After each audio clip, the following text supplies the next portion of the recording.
नमस्कार दोस्तों, मैं दीपक कुमार शर्मा अपने YouTube चैनल पे आप सबका स्वागत करता हूं। अगर आपने मेरे YouTube चैनल को अभी तक सब्सक्राइब नहीं किया तो प्लीज़ आप सबसे रिक्वेस्ट है कि मेरे YouTube चैनल को आप सब्सक्राइब कीजिए, वीडियो को लाइक कीजिए और ज़्यादा से ज़्यादा शेयर भी कीजिए और जो बेल आइकन है उसे भी अलाउ कर दीजिए, जिससे क्या होगा कि मैं कोई भी वीडियो अपलोड करूँगा तो उसका नोटिफिकेशन जल्द से जल्द आप तक पहुँच सके। तो हमने जो पार्ट 1 है इस वीडियो का उसमें डिस्कस किया था कि 10th क्लास के फर्स्ट चैप्टर के बारे में। तो हमने उस वीडियो में जो जल तक डिस्कस किया था। जल की कौन कौन से गुण होने चाहिए, कौन कौन से उसमें जो अशुद्धियां मिली हुई होती है उससे कैसे हम दूर कर सकते, क्या कर सकते हैं, जल के बारे में हमने उसमें डिस्कस किया था। जो हमारा आज का टॉपिक है वो है मोटापा। तो बोर्ड एग्जाम में पर्सन पुटअप हो सकता है कि मोटापा क्या होता है। जब हम फूड है वो ग्रहण करते हैं या भोजन ग्रहण करते हैं, जब हम भूख से अतिरिक्त भोजन ग्रहण कर लेते हैं तो जो फैट होता है हमारे शरीर में जमा हो जाती है। धीरे धीरे फैट जमा होते होते हमारा पेट फूलने लग जाता है। तो इसी कारण हमारे शरीर में मोटापा आता है। मोटापे में क्या होता है, मोटापे में एक पर्सन भी है जो है BMI, ये फुल फॉर्म दे रखी है, जिसको हम इंग्लिश में बोल सकते हैं बॉडी मास इंडेक्स। जिसको हम इंग्लिश में बोलते हैं उसकी फुल फॉर्म का अर्थ बॉडी मास इंडेक्स, और जो उसका हिंदी में अर्थ होता है वो है शरीर भार सूचकांक। तो ये प्रश्न आपके पुटअप होता है बोर्ड एग्जाम में, BMI क्या होती है, BMI की फुल फॉर्म लिखो तो इसको लिखना है बॉडी मास इंडेक्स या शरीर भार सूचकांक। ठीक है। जो हमारा जो अगला टॉपिक है हमारे रक्तचाप। रक्तचाप क्या होता है? रक्तचाप होता है हमारे शरीर में जो ब्लड की स्पीड है। स्पीड क्या है ब्लड की हमारे शरीर में? हमारे शरीर में जो ब्लड की स्पीड होनी चाहिए वो है 120 से 80 सिस्टोलिक। 120 से सिस्टोलिक क्या है? ये एक जो है मापन विधि है। इसमें हम ब्लड प्रेशर को नापते हैं। हमारे शरीर में ना तो 120 और 80 से ज्यादा होना चाहिए, ना इससे कम होना चाहिए। 120 और 80 के बीच में होना चाहिए हमारा, जब भी हमारा ब्लड प्रेशर संतुलित में रहता है। अब जो आगे टॉपिक है निम्न रक्तचाप। निम्न रक्तचाप क्या होता है? जब हमारे शरीर में रक्त की गति 120 और 60 से कम हो जाती है तो उसे निम्न रक्तचाप कहते हैं। जब ब्लड प्रेशर कम हो जाता है, ब्लड प्रेशर हमारे जो रुधिर वाहिनियां है RBC और WBC, उनमें रुधिर की जो बहने की प्रवाहित होने की क्षमता है वो कम हो जाती है, उसे निम्न रक्तचाप कहते हैं। और आगे टॉपिक है हमारे उच्च रक्तचाप। वही सेम चीज है, जो हमारी रुधिर वाहिनियां है या रुधिर नलिका है ना, उसमें क्या होता है वो स्पीड बढ़ जाती है। उच्च रक्तचाप में क्या होता है, जो स्पीड बढ़ जाती है, स्पीड बढ़ने के कारण उच्च रक्तचाप हो जाता है, 120 से अधिक हो जाता है। यही है।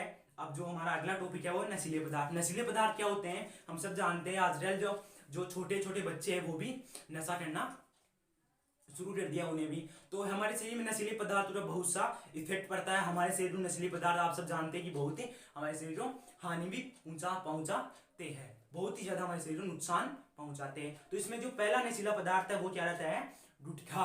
अब गुटखा क्या आप सब जानते हैं, हमारे पापा जी और दादाजी और हमारे परिवार के आस पड़ोस सब उसे ग्रहण करते हैं। अब आप उनको देखना उनके दांत है कितनी बुरी तरह से धीरे धीरे नष्ट हो रहे, दांतों पे काई सी आ जाती है, तो बहुत सी नुकसान हो रहा है गुटखे से। अब गुटखे सबसे बड़ा रोग है वो क्या एक रोग होता है गुटखे से, सबम्यूकस फाइब्रोसिस। इस रोग के क्या लक्षण प्रदर्शित होते हैं? जो हमारे जबड़े की मांसपेशियां है, ये वाली मांसपेशियां वो कठोर हो जाती है। जबड़े की मांसपेशियां कठोर हो जाती है और जबड़ा हमारा ठीक से खुल नहीं पाता।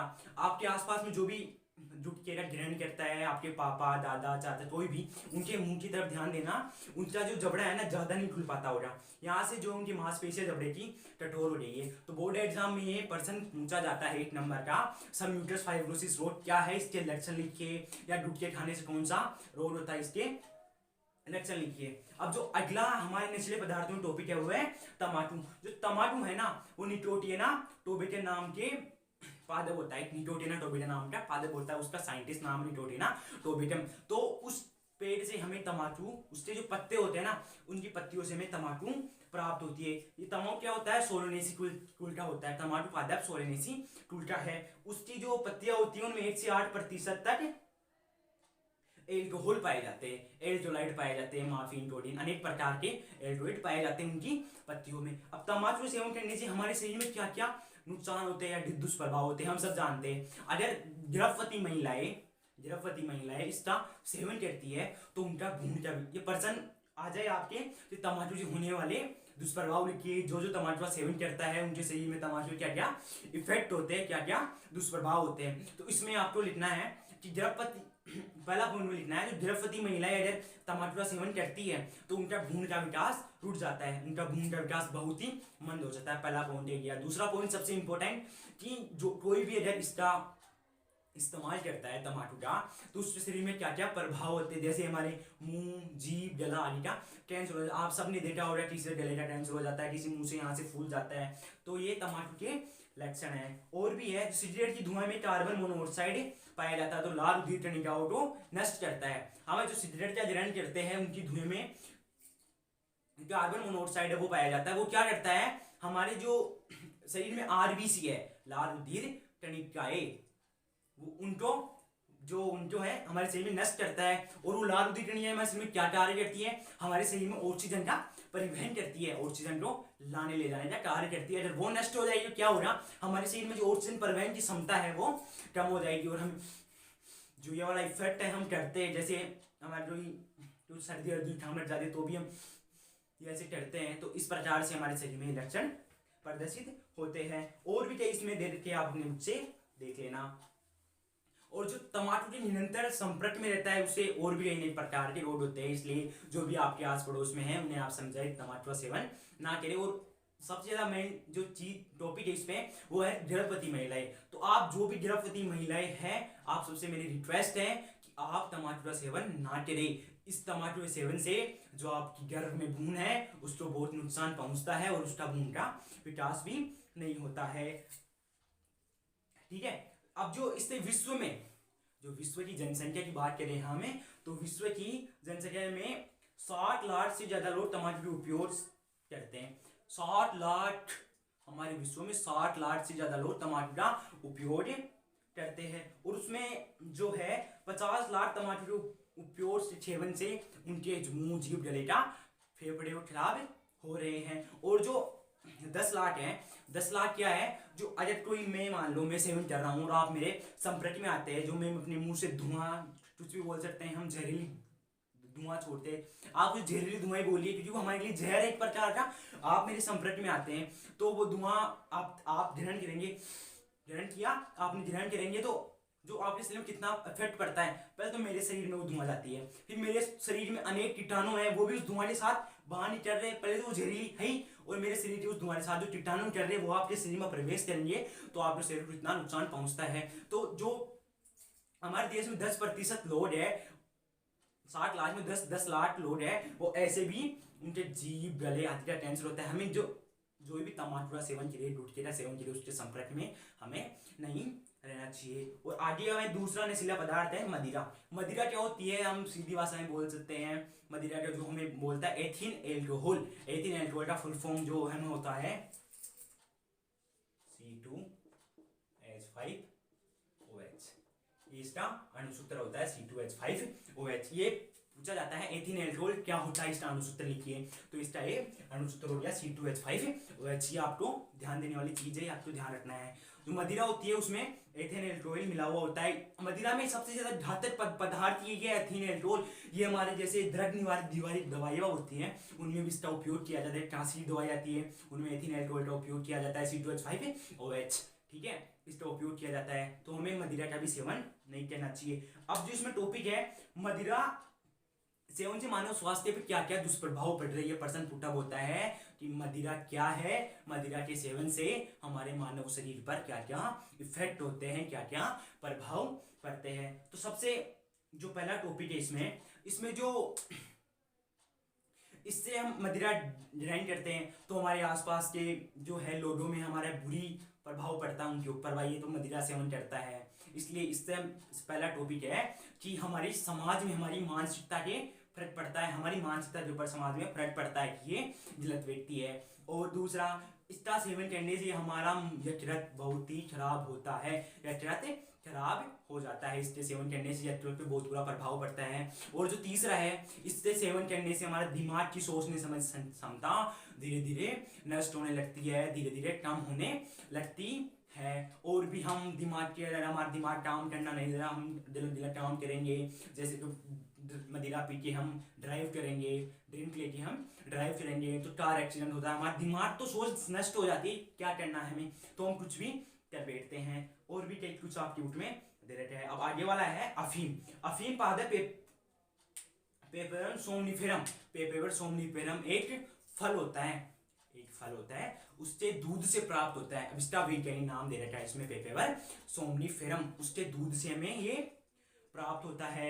इसमें अनेक प्रकार के एल्कोहल पाए जाते हैं, टोडीन हुआ, मॉर्फिन हुआ, 8 प्रकार जो है आपके इसमें दे रखा है। आपके प्रश्न पूछा होता है कि जो अफीम पादप है वो पेपर सोमनिफेरम के कच्चे फल से प्राप्त होता है। तो आपके प्रश्न होता है अफीम हमें कहां से प्राप्त होता है, तो इसमें आपको लिखना है अफीम हमें पेपर सोमनिफेरम के कच्चे दूध से प्राप्त होता है। और एक प्रश्न पूछ ले इसमें कौन कौन से एल्कोहल जो पाए, एल्कोहल बोल सकते हैं हम, कुछ भी हानिकारक पदार्थ बोल सकते हैं, एल्कोलाइड बोल सकते हैं, कौन कौन से पाए जाते हैं। तो इसमें आपके दिया हुआ है माफिन हो गया, टोडीन हो गया, निकोटीन हो गया, सोमनिफेरम हो गया, पेपरवीन हो गया, इसके प्रमुख है। और इनका उपयोग भी हमारे दर्द निवारक दवाइयों में, जो दर्द निवारक दवा है उनमें उपयोग में किया जाता है।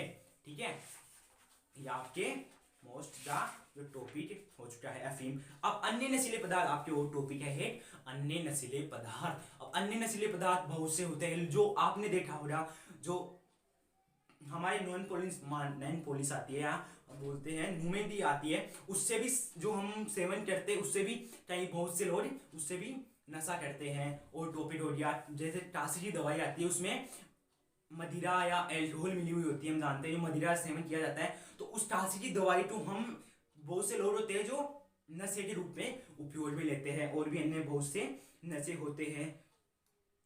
ठीक है, तो मादक पदार्थों के रूप में भी लोग अन्य प्रकार के बहुत से नशे करते हैं। अब दवाओं के दुष्प्रभाव, दवाओं के दुष्प्रभाव है।